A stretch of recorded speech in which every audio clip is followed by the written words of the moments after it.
This is a Frank podcast.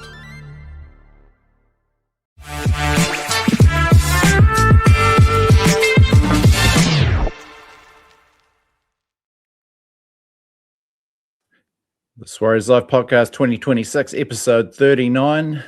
Will Evans here with Lance Hohaia again. It's another Friday morning podcast with Lance, and we're live this time, so very exciting.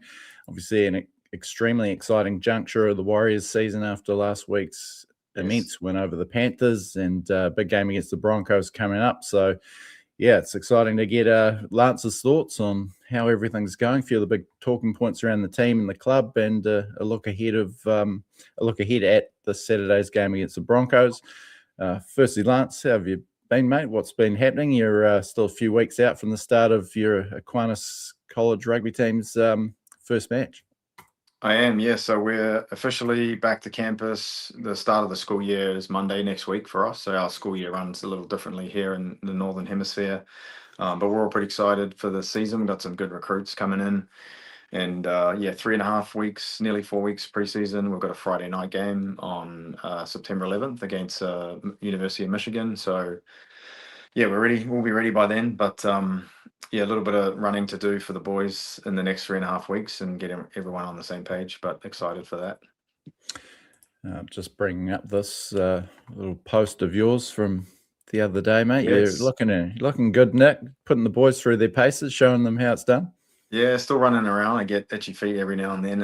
And this was actually a midsummer camp sort of testing day that we do with anyone really that's within about 4 hours. We ask them to come and do some testing, some fitness testing, and have a barbecue and just kind of check in with everybody. And not everyone can be there because we have kids from 10, 12 hours away in different states, and international recruits too that aren't in the country. But that one particular was just a touch game at the end of the session that I thought I'd jump in and even some numbers up. And yeah, it's always good to still, run around for a little bit. I still feel good physically most days, and it's good to tick the legs over every now and then.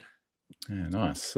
What's it like going to, obviously you guys travel for at least half your games. What's it like going to some of these sort of renowned old colleges? A lot of history there, and obviously, a lot bigger than we're used to on this side of the world. Yeah, it's cool, mate. It's really cool. We get to see some phenomenal facilities. There was a couple that I went to over the summer, and it wasn't necessarily anything to do with rugby, but we went to Northwestern University, which is a fairly renowned school here in the US on the Lakeshore in Chicago, and they've got like $1 billion athletic facilities and $800 million football stadiums. And so, wow. Yeah, some of the money that's spent in the US is pretty phenomenal. We've got high schools here, our local high school here in Rockford where I live. Their football stadium, which is American football, holds probably 20,000 people, and this is a high school team, and they have probably 7 to 9,000 or so, 9,000 students, high school students. So obviously you've got to have some decent facilities to house all of those kids. And some cool schools, Harvard, Stanford, University of Michigan. I went over to California, went to Cal Berkeley, which is a pretty cool school, pretty well-known school here in the US from the academic side and athletically as well. So yeah, pretty exciting to travel around and get to do some unique things, which is fun. Very cool. Going back to last Friday's masterpiece, the Warriors 28-12 win over Penrith. Paint us a picture of Lance Hohaia watching that on a Friday morning in Grand Rapids, Michigan. Yeah, so really stoked with the way the team's playing. Obviously, I watch all the replays. It's probably a little bit early for me to get up at 3 or 4 in the morning, but I did wake up at about 5:30, and I got to see the last 20 minutes, which is probably the most exciting part if you're a fan. I know Nathan Cleary kind of turned it on there, and I was sweating for sure around the comeback. That they were looking pretty good there for that last sort of 12-minute period. The Panthers. So. Got up, watched the replay. Obviously, pretty stoked to see the guys perform so well. I know there's definitely a tale of two halves there, right? With the first half being 24-0, and then maybe they let the foot off the accelerator a little bit in that second half. But yeah, really proud of the way the team played. I think leadership within the group is solid, particularly from Fish. I think his leadership this year has even gone up a level from last year, and the influence he's having on the team and the young boys, I can definitely see that within the group. And the intensity at which they're playing and the way that they start matches. I think that's the most pleasing part for me as a fan and a former player. And that first 5 minutes, right? You can tell if the team's on defensively. And when I was playing, it used to be a bit of a barometer for the attitude of the team. So your defense is always going to show like your intentions. And I thought they showed their intentions pretty clearly in that first 5 minutes. And yeah, they blew them away in that first half. And Penrith's a good team. They're going to come back. They've got good players, obviously, and they certainly gave us a scare there, didn't they, at the end? Yeah, it was a lot nervier than it needed to be. The Sure. boys really kicked off after just set the tone with the pre-match haka there. As Yep. a proud Māori man, how did you feel watching your old club become the first NRL team to do a haka before a match? Yeah, it's awesome. I think the way that probably when I was a kid, I'm not sure that multicultural was as accepted as it is today in New Zealand, which is not a super negative thing, but I just think people have really embraced that, and I love to see even the Indigenous round jersey that they had, and the influence of multicultural on New Zealand as a whole. And I see Air New Zealand reels from here in the US, and obviously people are speaking Māori and in the advertisements for Air New Zealand, and that's just a really cool thing to see. So yeah, to be for the Warriors to do that, and to do the first haka in the NRL, I think that's a special memory and moment for the club. And yeah, it's pretty cool thing for everybody to embrace it the way they did. So yeah, it's pretty cool to see that. You obviously did the haka about at least 28 times for the Kiwis. I'm sure you did it Yes. before every match. Does it Yep. give you, a bit of an adrenaline rush, a bit of an edge? I just sort of recall, if anything, the trend playing against Australia in the 2000s and 2010s, a lot of the time we actually ended up conceding an early try and sort of found it hard to settle, even when we did go on to win. Yeah, I mean, obviously, the story behind it is, setting the challenge, and obviously, doesn't always play out the way that you want it to in a sporting sense. But yeah, I love doing the haka. I've, as you said, done it a number of times with the Kiwis, and probably done it a few times in a pub around the world at times in my life too. But yeah, always good fun, and obviously I respect it hugely. People do that at weddings and funerals and special occasions, and so the respect that we offer too, right, to the opposition. It's a challenge to them, and we're always having fierce battles against English, the Australians. When I was playing, more often than not back in those days, I know there's probably a few more nations now that are stronger than they were back then.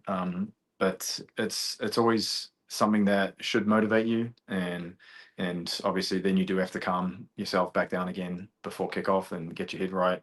It does get the adrenaline pumping. It does, sort of invoke some emotion, and then obviously there's a game to play after the fact. So it's probably just bringing yourselves back down again to the level at which you're feeling calm and steady. And I thought the Warriors did that fantastically well, because there would have been plenty of emotion with the haka and the occasion, and for them to then come back down and then get out and perform the way they did in that first half, I thought that was phenomenal. It was a brutal forward pack performance, particularly in that sort of opening 20 where they really laid the platform for the win. From your experiences as a half and a hooker and even a fullback, playing behind a pack that's completely eviscerating the opposition like that, it must have been an absolute pleasure. Yes, absolutely. I think our forward pack at the moment is, top 3 in the NRL for sure. Obviously, that coincides with their position on the table, but the rotations we have, the combinations we have, the quality within the group. We don't lose a lot from our bench when our bench comes on. They're providing impact, which is awesome. And just the way that they're playing, they roll their sleeves up when they need to. They're not afraid to play and pass to each other, and whether that's to the forwards themselves passing the ball between each other, or zipping it out the back to the backs to allow them to have a crack in different parts of the field. Then yeah, they're playing really smart and really tough footy, and those middle guys are really making it a lot easier for the halves, because as a smaller man on the field, you need that momentum, you need the team going forward. for you to be able to have your impact on the game, the speed and take advantage of the fatigued forwards and, retreating defenses and things like that. That's what you want to see as a dummy half, as a halfback, and allows you to utilize your speed and skill to, obviously put players through space and create opportunities on the outsides as well. So I thought Wade Egan did fantastically well. He's, been a great player for them the last few years, and his subtlety at the dummy half position is second to none. I think that pass for Chance that went through, where he kind of like delayed the pass and then was a bit of a no-look pass, knowing that he was going to be there in that space. That's a beautiful play and a beautiful pass, and it takes a lot of skill, timing, confidence, and ability to be able to pull that off. So yeah, the forward pack is killing it right now, and hopefully everyone can stay healthy through the back end of the year. And I think, as I said, they're a real chance of doing pretty well this year. You mentioned James Fisher-Harris, and I've been absolutely loving him this year. I'd be shocked if he wasn't Simon Mannering medal winner. He's just, his leadership, obviously, but his work rate has just gone up to unprecedented levels. He didn't really have to do that, and he doesn't necessarily have to do that at the Warriors, but he's so hungry for work and all of its quality. He's just, beating everyone up. Who were the tone setters for your Warriors teams, particularly those impressive teams of the early 2000s, and then your finals teams of 2007, 2008, and the grand final run of 2011? Who were the sort of players you looked to put the team on their back like that? Yeah, I would say probably earlier on in my career were people like Monty Beetham, and that was more to do with like physicality, like fronting up physically. Monty Beetham, Owen Goodenbeal, Jerry Susu, we had Mark Tukey, we had strong, athletic, confident, pretty fit big men in our team back then, and we were able to play a dynamic style, and that suited me a lot. Plenty of offloads, the coaches were promoting, offloading and keeping the ball alive. And that allowed guys like myself and Stacey to kind of pick off defenses, with the additional time we had as ball players. So that was probably the early years. I let the big guys in our team did a great job softening up defenses for us, carrying the ball strongly when we needed them to. And then it allowed Stacey and I to kick well off the back of that, or create plays, and opportunities off the back of that too. And then probably at the back end of my career, I would say, we really had guys like Michael Lark and Simon Mannering, and they were the workhorse guys, like the Mitch Barnett and the Fishers right now. They're just leading with that, the energy and the intensity. Like, Fish, he knows what it takes to win a premiership.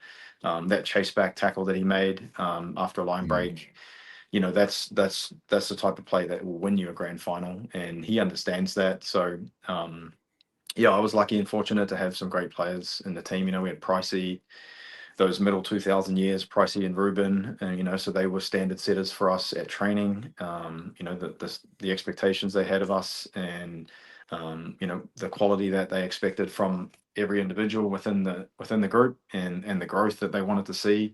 Those all translate to the field. So that was really cool for us to be a part of as a youngster, and helped me become, a standard setter for our team too, eventually as a senior player, and have those same expectations, for young guys like Kevin Locke and, Billy Tupou and Glenn Fishiahi that were coming through the Warriors when I was, at the back end of my career. So, I see a lot of good, similar qualities to this current team. I know Webby's done a fantastic job with his coaching and the culture that he wanted to create, and he's been able to bring in some of those players that are going to obviously enhance his culture plans. And Fish is, I say he's right up there with probably one of the best recruits we've had at the club, and dare I say the best one yet. If we go on and win a premiership, I think he's had massive influence on the team. There have been others obviously too. I think Mitch Barnett is up there as well. And allows guys like Lukey Metcalf, who came back in and had a fantastic game, didn't he? And do the damage. So really happy for the guys to be playing the way they are, and I don't see them slowing down anytime soon. Just on Luke Metcalf, obviously, it's the big talking point after the game. 2 tries after all the scrutiny, all the drama of the year, and all the attention. He stepped up and delivered. Thoughts on his game, and do you think it's his spot moving forward now? Assuming the Warriors can keep winning these games they're expected to leading into the finals. I think so. Yeah, I mean, Luke's a quality NRL player. I think that's not really debatable. He's had some injuries over the years. He was in line for leading the Delhi M's at one point when he was playing regularly, and he's going to go to the Dragons and probably have a good stint there if he can stay healthy. And I mean, the way that he played, the way that he approached the match, it looked like he was ready to go. Like he's been listening to the stuff that's been said about him by the looks of it, in a positive way, and using that as fuel. And that's what you've got to do when you're in that environment. You can't let people get in your head. You've got to focus on what you want to do and focus on your, in your ability and believe in yourself. And it looks like he's a confident young man, and he's been able to get out there. He did look a little rusty, like he wasn't what he was, when he was at his peak the year previous, before his injury. But I think that's just timing. He's been out of the NRL for so long. He's played 3 games this year? Is it 3 games?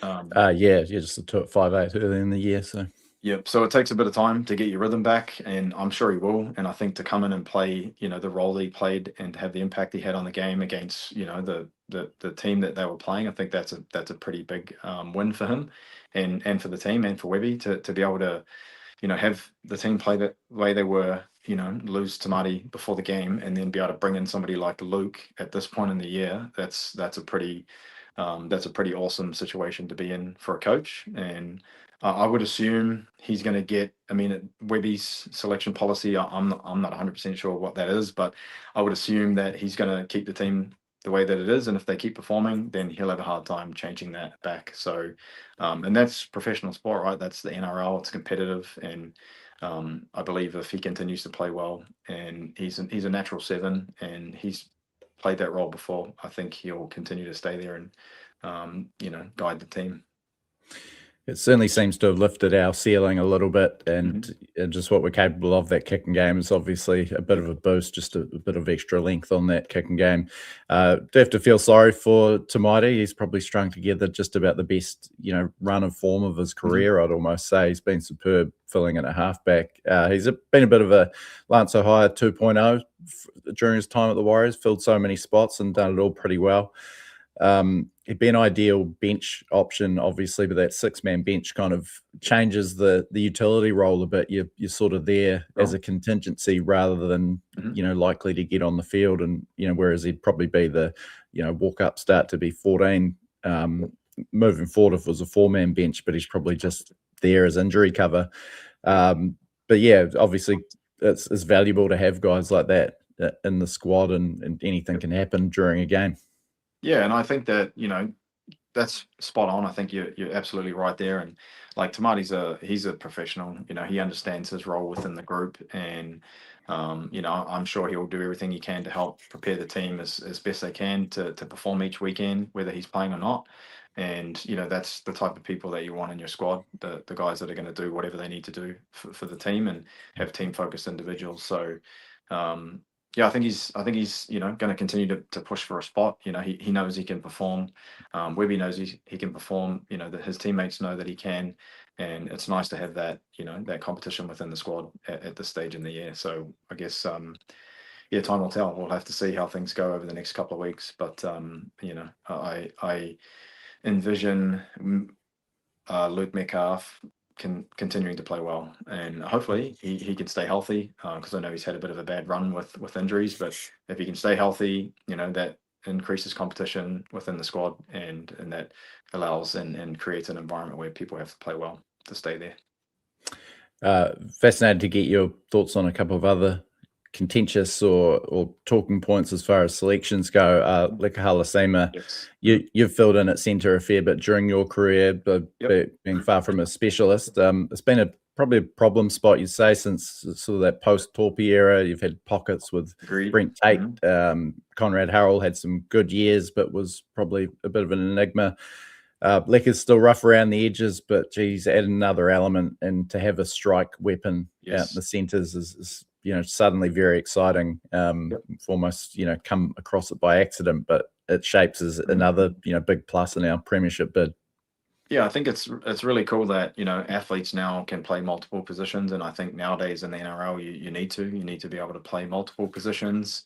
And I remember conversations that I would have with the coaching staff when I'm playing different positions, and they would always say to me, "Don't worry about the number that's on your back. Obviously, there's certain systems and things that we need to adhere to defensively and within our attacking systems, but for the most part, just get out there and play footy." And I think that's what he's doing really well. He's just getting out there and playing footy. He's beating people. He's putting fends on. He's passing when he should. He's offloading when he's got, somebody in support. And I think the biggest thing for him is probably just the defensive changes. So from back row to center, you're going to get a good different look at attacking teams coming at you with kind of different scenarios, and you're going to have to be. Obviously, they're a little more athletic. They're a little speedier. They're probably going to try and get on your outside a bit more, and then beat you on your inside too with footwork. So he's got his work cut out with him, I'd say, in the centres. With some of the NRL teams that have some really cool and athletic and dynamic strike weapons out at centre, and the Broncos have plenty of strike power out there. So I think he's going to really enjoy the attacking side of it, and he's going to probably have to learn quickly how to defend out there really well as a centre, because that's probably the biggest part that he maybe doesn't have a lot of experience in. The attacking stuff he can do awesome, and I don't see any issues with him continuing to play there if that's what they do. But defensively, he's probably going to have to just upskill a little bit and be put in those scenarios a bit, and trust himself and get those combinations going with his insides and outsides.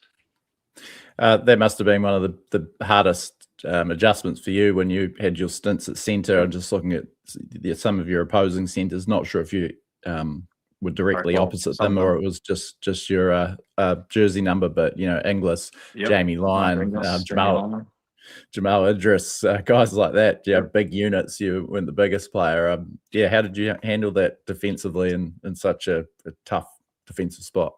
Yeah, so that's why I speak the way that I do about it, because I know that it's it's a different picture from halfback when you're 4 in, back row when you're 3 in, and a centre when you're 1 in from the wing. So I recall I think the first game that I played centre, or one of the first games that I played centre, was against the Storm, and I was marking Inglis. And so my thought was, just get up in his face and make my tackles. I think I'd been making tackles since I was 5 years old, and practicing since I was 5 years old, and I trained and backed myself, and I believe that just had to shut down his time and space. I didn't want to give him too many opportunities to do what he wanted to do with the ball, and thankfully he didn't get around me at all that game, which was good. And I think that's just the mindset you have to have. I think you're never going to be in perfect position all the time defensively. Players are going to beat you. They're going to get on the outside of you, and you're just going to have good belief in yourself and your systems and your teammates around you. So I think if Lecker can build those things up, quickly over the next couple of weeks, and I'm sure he will. He seems like a good young man. He doesn't seem like he's getting too ahead of himself, and I'm reluctant to talk up youngsters too much, because it can go to their head at times, and also give them a false sense of where they're at really in terms of their development. So he seems like he's got his head switched on.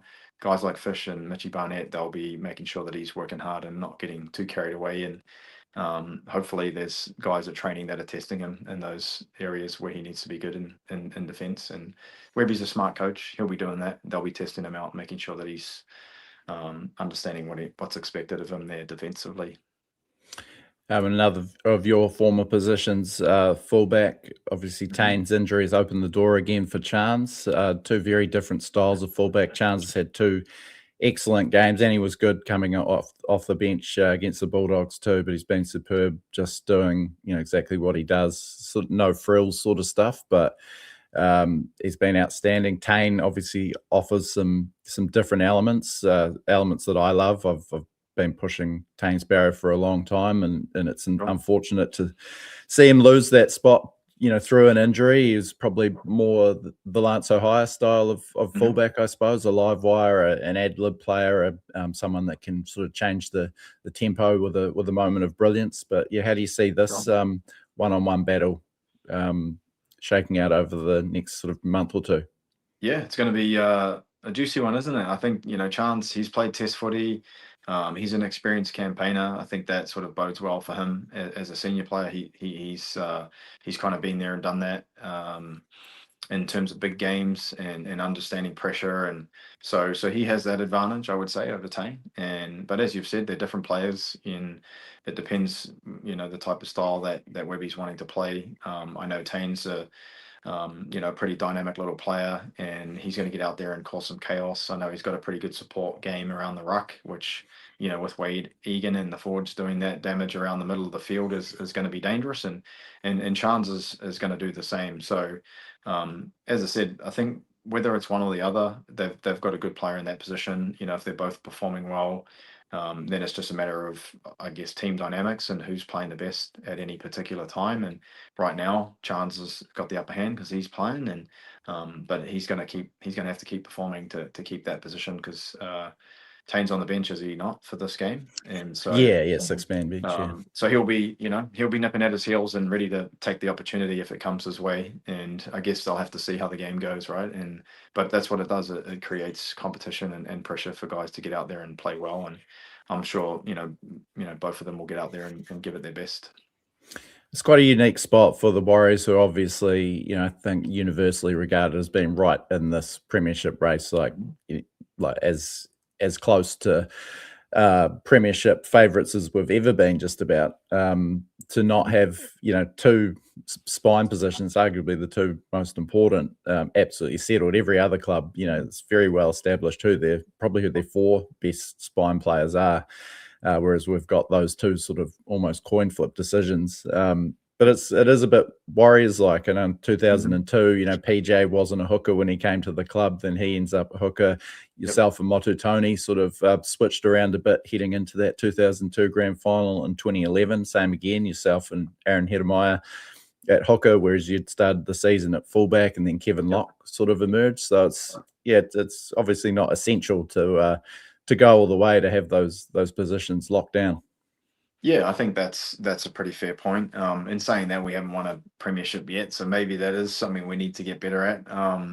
So I think, as I said, the competition, to have, the ability to decide what type of player you want in specific roles, I think that is that's a positive, and it gives you an opportunity to have, if you do get injuries like Tamati, and you can bring somebody in pretty quickly that, and the ship, doesn't steer too far off course. And I think it's a real kudos to the stability of the forwards and the impact that they have on the team too, because I would say, or I would assume, that if your forward pack wasn't dominating and that was happening within the spine, you're probably not going to win too many games. So it's just too challenging to do that on the back foot. So the Warriors forwards are really the backbone of this team right now, in my opinion, and the way that they're playing and setting the platform for the little men to kind of do their thing. So yeah, exciting times to see who's going to be there come finals time. Obviously at this point they know they'll be in the finals, and where they're playing, who they're playing, how deep they can go, where the ceiling is. We're about to find out in the next 7 weeks, but definitely I'm definitely buckled in for the roller coaster, mate. It does really feel like we're a chance. Everyone's saying we're a chance. Andrew Johns is saying he thinks we're going to win it. So it's sort of crazy times. It's unprecedented. We're probably more used to, as Warriors fans, hoping that we're going to come from the clouds a little bit, which we often have to make a grand final. I feel like the standard of the other contenders is probably slightly lower in comparison. This isn't necessarily the best Warriors team we've ever had, but the other contenders aren't quite like say the Storm and Manly of 2011, or the Roosters 2002, the 2023. The Panthers and Broncos seemed a long way in front of everyone else. So yes, as a Warriors great and someone who loves the club so much, to almost feel like it's within touching distance. How does that feel for someone like you? Yeah, I mean, obviously, it'd be a dream come true for me too, right? I mean, if we were to see a Warriors win an NRL premiership, that would be, it'd be such a fantastic achievement for the club, for rugby league in general in New Zealand, and the impacts that would have throughout the country, the impacts that would have on the development of rugby league in our country. Obviously, the Kiwis leading into the World Cup. My dream is NRL Premiership for the Warriors and a World Cup win for the Kiwis. And the cool thing is it's a possibility this year. So that's what, as a fan, sitting back now and watching, it's pretty exciting for me to know that there's two genuine opportunities for the Warriors and then the Kiwis to have a crack at the pinnacle of rugby league in those two regards, and clubland with the NRL, and obviously at the World Cup. So yeah, I'm certainly rooting for them, and as you've said, people are backing us, and I think that the way they're playing and the roster that they have and the depth, I think that there's really no chance. And as you said, it's pretty close with the top four teams. There's not too much separating them, and anyone on their day can probably beat the other. And so it's really down to preparation, and performance on the day. Obviously, health of your roster and your key players. So if the boys can keep everyone healthy and we touch wood get through, the final season with all our best players, because I think that's what you really need to win an NRL premiership. You need all your best players on the field, and you miss one player or one key player, and it does impact you, pretty significantly. And whether people like to admit that or not, that's culturally, that's training standards, that's just the general feeling on the field. So yeah, fingers crossed that everyone's healthy and playing well and confident come finals time, and then as I said, we'll see where the boys can go. Another heavyweight battle last night. Roosters, getting over the Panthers. The consensus is what they dished up. It was a finals like intensity and dramatic, but certainly didn't deliver anything that suggested we're not up to that standard. And yeah, tightens up that race for top spot again. If we thrash the Broncos this week, we could actually leapfrog the Panthers on for and against. But so very exciting to see. We'll start favourites in all four of our remaining games, and moving on to tomorrow night's game against the Broncos at Suncorp Stadium. From your experience, is it a challenge to come down off a win like the Warriors had last week and back it up, especially in a game against a struggling opponent that you're expected to win against? A little bit, I would say yes. I'm not going to lie and say no, because I think that there is plenty of probably backslapping and people saying congratulations to you at the supermarket and hooping and hollering all week about how great a performance that was. So yeah, I think it's we talked about culture, and I think bringing everybody back down to earth on Monday in a positive way, making sure that they're focused on preparation again and getting better and improving, and not necessarily reveling in the win too much. And I know that that's the environment that they have there now, and it's certainly the similar environment that we had when I was playing. But it only takes one or two players to not come down from the weekend to impact certain training sessions, and then the session's not as flowing as it should be, and then preparation during the week is not as crisp and sharp as it should be. So yeah, so there is a risk there, I would say, especially with young players. But I'm confident, as I said, with the way that they're playing. I can tell that they've got really good culture in their team, and the standards are high, and their expectations are going to be placed on them. Like, you're only as good as your next game. Let's forget about the Panthers. We're going to go to Broncos territory, and Suncorp's a great stadium. I used to love playing there. It's one of my favorite stadiums, and I think there's plenty of reason to get up for that game. The weather's always pretty nice there. It's nice and warm. It's a great facility. Sure, the Broncos aren't playing fantastic right now, but they're still a dangerous team, and they've still got quality players.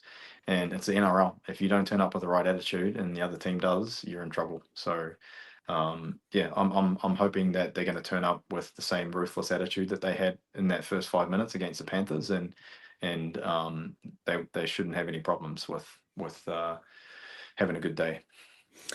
The storylines around Luke Metcalf just keep on rolling out. One game removed from that incredible comeback performance. He returns to the scene of his ACL injury last year.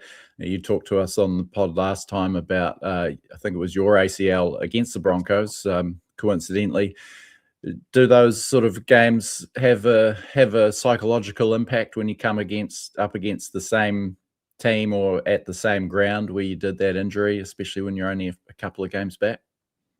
Yeah, I would say yes. I would say definitely, for sure, that'd be something in the back of his mind. I'm assuming he's doing his very best to put that out of his mind. But they're pretty traumatic experiences. ACLs, they're not fun. The rehabilitation, the work, the actual, getting back to the field and gaining your rhythm again, and gaining confidence in your knee again. That's definitely something that it's a mental, it's a mental challenge, and as well as a physical challenge. So uh, he looks like he's back to full health, in my opinion. He doesn't seem to be carrying any, the way that he played in the weekend. I could tell he was a little bit rusty from timing, not necessarily from anything physical, and some of that is more so to do with his lungs and his muscle, kind of the endurance side of it. But yeah, I'm confident he's not going to, think about it too much, and hopefully he can get out there and have a well, and play well. It's such a, and we'll get to your experience against the Broncos shortly, but it's such a big rivalry matchup no matter where either side is on the ladder. Head to thiswarriorslife.com for the full rivalry history. We've got there all the stats, but yeah, this is Nice. the 52nd meeting between the clubs. Broncos, we've closed the gap a bit, 28 to 22. Yep. 3 of our last 4 the Warriors have won, and just so many memorable matches. You were part of the side, the Warriors side, that really took control of the rivalry in the early 2000s. Did the double wins in Brisbane and Auckland in 2002, 2003. Yep. Such memorable wins, iconic tries, memorable biffo. To talk us through that little period there, and you're still a teenager, which is crazy, playing in those explosive games.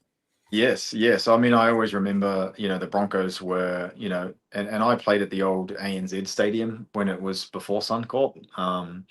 And that's showing my age a little bit, but that was an experience too, because I grew up watching State of Origin with my dad as a kid, and they would play at ANZ Stadium in Queensland, and that was a Broncos home ground before Suncorp, and I believe that's what it was called. And to see, Gordon Tallis's and Alfie Langer and Wally Lewis and those guys running around in the Broncos jersey back when I was a kid. So I grew up watching the Broncos and idolizing them, Willie Kahn and Wendell Saylor and all these kind of legends of rugby league. And, obviously the Broncos Warriors, the first game of the Warriors at Mount Smart, that was a special occasion for the club. And, I don't know, just kind of set the tone from that day. That Broncos Warriors games were always a bit of a blockbuster affair. So they were a good team. They had great forwards. They had athletic backs. They had smart halves all the time. We play a similar style in many ways, I believe. And so, yeah, it was always they're always fun matchups, and we always look forward to those. And historically, they've been, an NRL powerhouse. They certainly were back in the early 2000s when I first started playing. So, to test yourself against the best was what you wanted to do as a team. And I think it's just carried on from those early days. And when I was playing, and the games and the matchups that we had, they were always fun matches. And thankfully we had some good times against them too. And I know you gave some stats there, and had a couple here too written down. So I think it's 17 times they've played at Suncorp, 11 wins Broncos, 5 wins Warriors, 1 draw. So they've got a bit of a historical advantage there. And I don't know, I think, they're still the Broncos. I still look at their team and be like, man, they've got some good players in there. So I'm hopeful that the boys are going to turn up with the right attitude, because if they don't, it's a danger team for them. And we want to continue this momentum that they've got at the moment. Another game I want to pinpoint from that earlier era at Mount Smart Stadium, and a famous brawl 2003. The Warriors got the win. You're actually halfback that day, no Stacey, Yes. and you guys still got the win, 22-14. Yeah, famous brawl. Monty Beetham absolutely giving it to poor old Casey Maguire. I've gone trawled through the footage of the fine-tooth comb. I couldn't even spot you on screen, Lance. Were you whereabouts were you? That was the game I did my ACL, so I had to go off. Oh, it was. Okay. So that was the game 2003. It was August. It must have been August, because early. That's right. You missed the finals, yeah. Yeah, so I did my ACL. So I started at halfback, and it was literally the first kind of 4 or 5 minutes of the game. So I went to step Big Petro, and nobody was touching me. Did my ACL, went off the field. So that's why I'm not on there. Not that I would have been in there anyway, but yeah, I remember watching that. Obviously, I was on the sideline or I was in the changing room somewhere. I recall watching it on the TV, and the boys were pretty fired up for that. I know, Webkey and Campo, back in the days, I talk about earlier. We talked about the standard setters. Like Campo was really a standard setter for us as a hard man. Expectations, not taking a backward step. Obviously, he played at the Broncos and was a proud Queensland man, and he set the tone for us that day. It was him and Webby that were going at each other, and I think.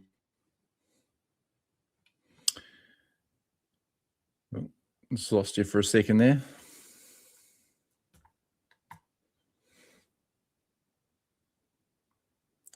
We got you, mate. Just lost you. Haven't got your audio at the moment, mate.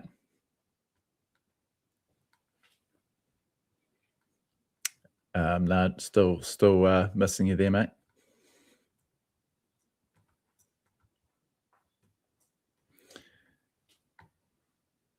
A few technical difficulties with Lance's audio. Still can't quite hear you, mate.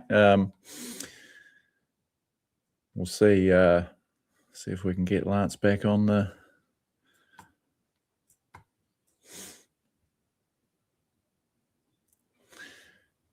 You can obviously hear me, mate. Yeah. No, we're still just not getting anything through for you. No.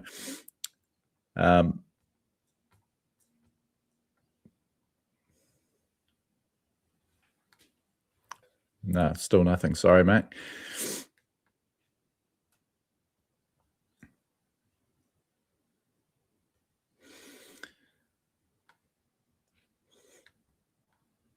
Might try and remove you from the feed and then just come back in with the same link. Sweet.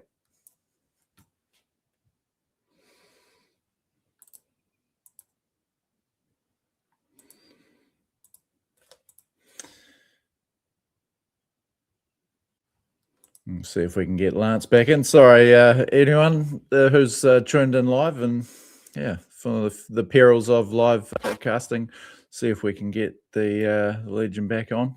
Can you hear me now, mate? Yeah, mate, we're all back up and running. No, all good. I got a phone call, and for whatever reason, that kicked me off. So apologies. No, all good. We're back up and running. You got a 9-3 record against the Broncos, speaking of stats, which is pretty incredible. You didn't suffer a loss to them until your sixth game against the Broncos. There's the 2005 anniversary, 10th anniversary game with Simon Mannering debuted. So many memorable ones. 2010 is probably where most people would remember Lance Hohaia against the Broncos. Your fullback in that 48-16 win at Suncorp. James Maloney announced himself with a 28-point haul. That incredible double later in the season at Mount Smart on a wet night, the chip and chase. We talked about that last time you were with us.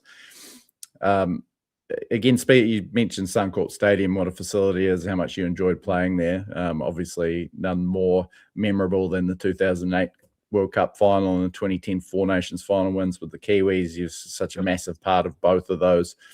Just the one win there with the Warriors, that 2010 one that I mentioned.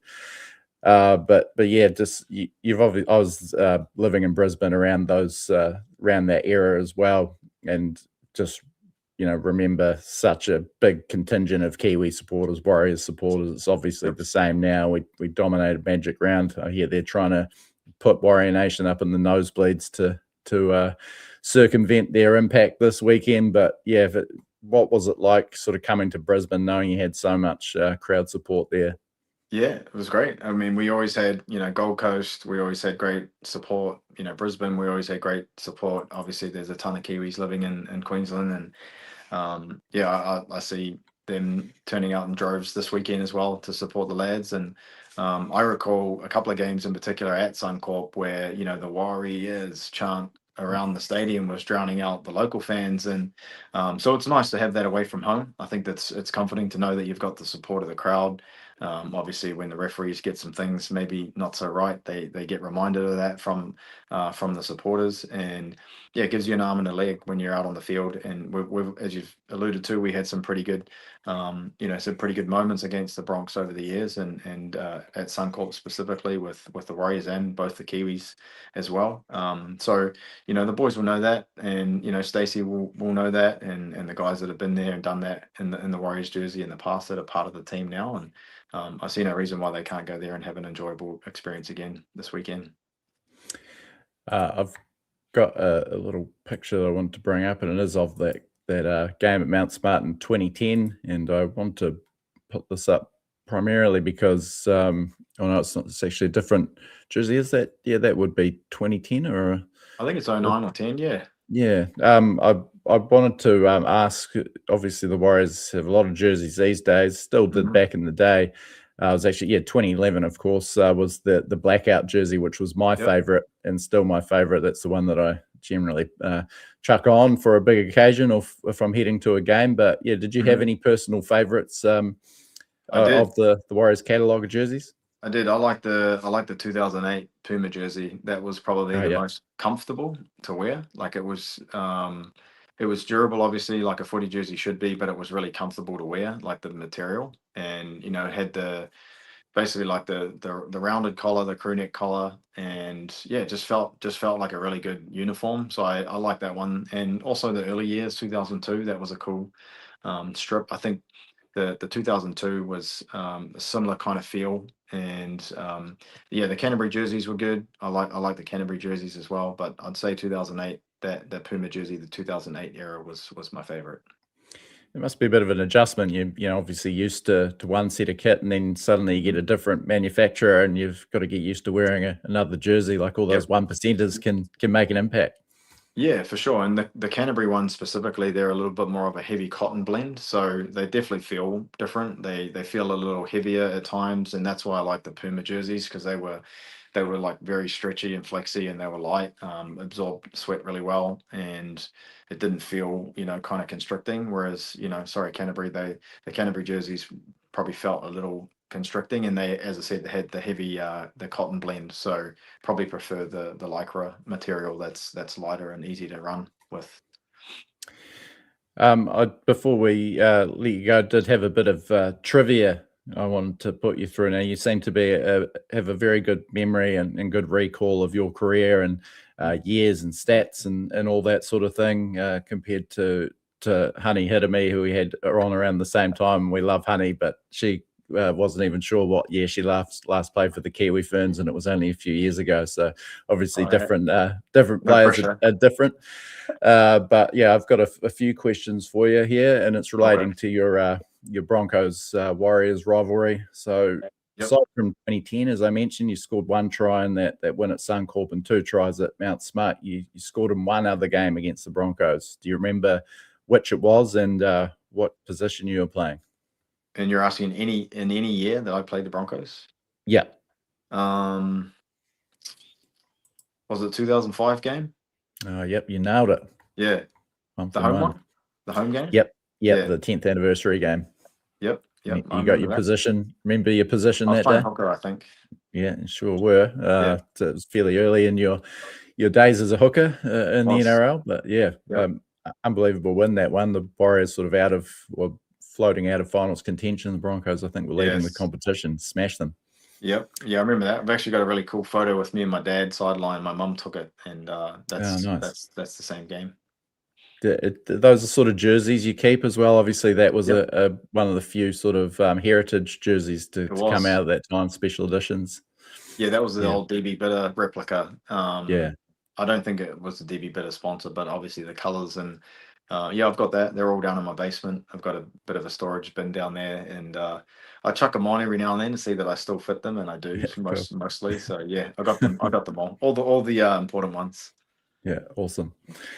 Now this one, I just went through your history against the Broncos and noticed a bit of an interesting trend. So in games against the Broncos, you directly opposed or wore the same jersey number as 4 future Warriors teammates in games against the Broncos. Now, I'll I'll let you away with, if you can name 3 of them, I'll give you the tick of approval. But yeah, there's 4 there. Bonus marks if you name all 4. Oh, mate, that's going to be tough. Former Broncos that were then, were they Warriors teammates before or after the games? After you the games. posed them. I can't think who came. Joel Moon. Yep, this one. So Joel Moon was one of them. Brent Tate. Yep, 2. Yep. And who was another Bronco? Was it Kevin Campion before that? No. These 2 are. I'll give you a hint. 21 was 2010, and the other one arrived in 2011. Denon Kemp. No, didn't oppose him. Didn't oppose Denon Kemp. I know he played at the Broncos. I think he went to Broncos after the Warriors. I can't think. No, you got me, mate. You got me on those 2. Ooh, the other 2, Brett Seymour. Oh, Brett Seymour. Opposed him, and Sean Berrigan. Oh, Barrow. So that would have been the one. Okay. Yeah, I wouldn't have picked Seymour. I should have known Berrigan. But I forgot that Seymour played at the Bronx. Yeah, he was. I think he played him when he was a bit of a whiz kid, half back in the day. 02, 03. Yep. Now you played obviously quite a bit against some Broncos. You didn't play directly opposite too many of the all-time greats of the Broncos, but you did play against one. I'm going to give you a list of players, and you can tell me which one you directly opposed in a Broncos Warriors match. So the 4 players I've got here: Justin Hodges, Carmichael Hunt, Darren Lockyer, Alfie Langer. Do I only get one? Yeah, so you only played against one of those. I only played against directly, one of them in the same jersey? Opposite. Yeah, same jersey number, yeah. It wasn't 6. I don't remember playing against Lockyer. I don't. It's either Carmichael or Hodges. I'm going to say Carmichael. Well, according to my stats here, it actually was Darren Lockyer. Yeah, I played 6 against Lockyer. Huh. Unless it was he playing fullback? It was here we go. It was 2009 at Suncorp actually, you were both playing 6. All right. I thought opposing the great man might have been a bit of a career highlight, but he was a good player. I definitely remember playing him often and being worried about what he was going to do. Quality player, Lockyer. I enjoyed playing against him, and he was up there with all-time greats. I think he robbed you of a Man of the Match award in the World Cup final that the Kiwis won. I can't believe they still gave him Man of the Match. Yeah, I think they gave it to him in the first half, didn't they? By the sounds of it, and then by the second half, the game had changed a little bit. But he's still a quality player. Obviously, had a big impact on the World Cup that year, and I guess they chose who they chose, and we'll have to live with that. I'm sure you take the World Cup trophy over Man of the Match any day of the week. Absolutely, mate, for sure. Before we let you go, Lance, any last thoughts on this weekend's game, or what the Warriors have got coming up ahead of them? We've obviously just loved having your insights and getting your, I guess, memories and background of this Warriors-Broncos rivalry, but anything you want to take us out on? Not necessarily. I'm just really excited to see the guys finish the year strong. I think as we've talked about, there's plenty to be excited about within the team. People are certainly backing us to do really well in the finals, and just hope we can get through the next few weeks with a couple more wins on the board, some good momentum, everybody playing well, everyone healthy. And once we get the finals, it's kind of a reset and we've got to go again. So really excited. Thanks for having me on the show. It's been awesome, talking about the team, and I obviously love my footy and love the Warriors, and I'll be watching all of their games with interest for sure from here in the US. Awesome, Lance. Thanks so much for your time. Hopefully we can get you back again before the end of the season, mate. Thanks to Kingz Container Crew, PlaceMakers, and ComfortGlaze, of course, for bringing you the show. But until next time, Lance, enjoy this weekend's game, and best of luck for the start of Kiwis College Rugby's start of their season. And we'll chat to you again. Sounds good, mate. Thank you so much for hosting me. And yeah, we'll chat soon. Thank you. Brilliant. Thanks a lot, mate. All right, mate. See you.